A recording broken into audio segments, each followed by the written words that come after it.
Bienvenue sur ma chaîne Tout en souplesse. Aujourd'hui, je vous propose en recette la zlabia. Technique, détails et les secrets pour une réussite totale du premier coup. N'oubliez pas de liker, de partager un maximum et activer la cloche pour recevoir toutes mes notifications et mes prochaines recettes. Nous allons commencer par le levain, c'est l'étape la plus importante pour cette recette. Pour vous faciliter la recette, j'ai grammé tous les ingrédients. Eau tiède 220 g, farine tamisée 110 g, une grande cuillère à soupe de maïzena tamisée, une grande cuillère à soupe de levure sèche, une demi-cuillère à soupe de sucre, une grande cuillère à soupe de vinaigre et une grande cuillère à soupe d'huile de table. Je mélange tout sauf le vinaigre et l'huile neutre dans un premier temps.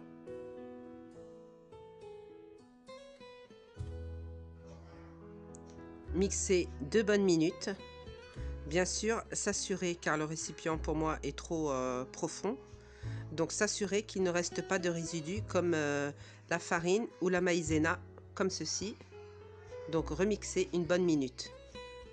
Ensuite, ajouter la cuillère d'huile neutre et la cuillère de vinaigre. Et je remixe une bonne minute. La préparation est prête pour être fermentée et obtenir un levain acide et bien parfumé. Je l'ai laissé 10 jours. Minimum 5 jours, maximum 20 jours. Voici le résultat au bout de 10 jours. Bien fouetter et bien rendre l'appareil bien lisse. Ensuite, je transverse dans un saladier. Voilà, surtout bien rendre l'appareil lisse. Donc, je rajoute 110 g de farine et bien remuer pour enlever tous les grumeaux. L'appareil doit être lisse. Et je vais commencer à mettre du colorant. Le colorant, surtout sans goût. Sinon, ça va fausser le goût de la zlabia. J'ai commencé par quelques gouttes de colorant rouge. Et ensuite, j'ai pris du orange. J'ajuste la coloration pour essayer de retrouver la couleur de la zlabia. J'ajoute une cuillère à soupe de farine, car la préparation est trop liquide.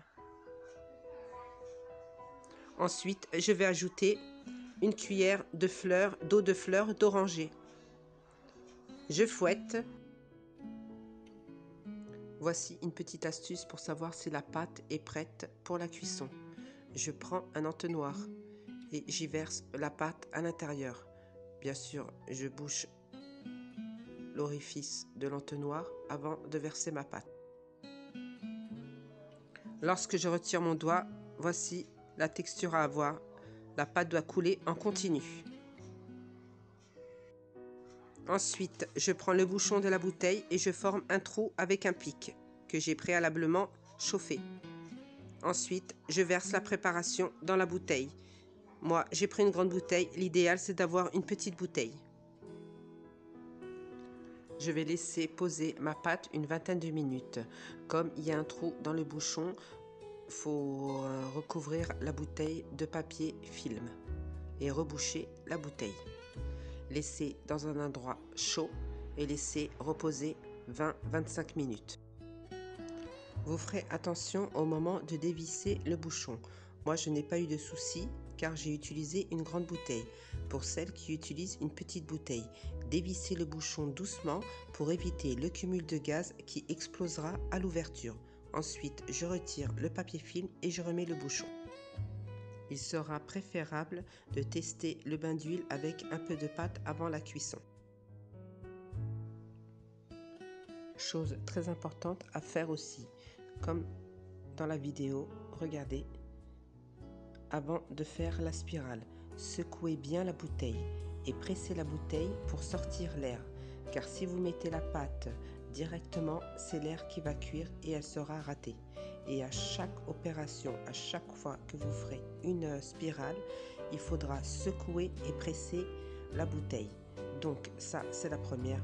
Vous pouvez constater qu'elle n'est pas réussie, mais c'est normal.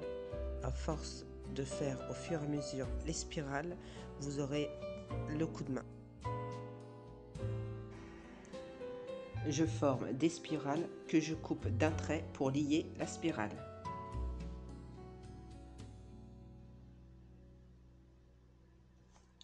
Je cuis des deux côtés. Pour savoir quand il faut retourner l'aslabilla, c'est quand le dessus est sec. C'est à ce moment qu'il faut la retourner.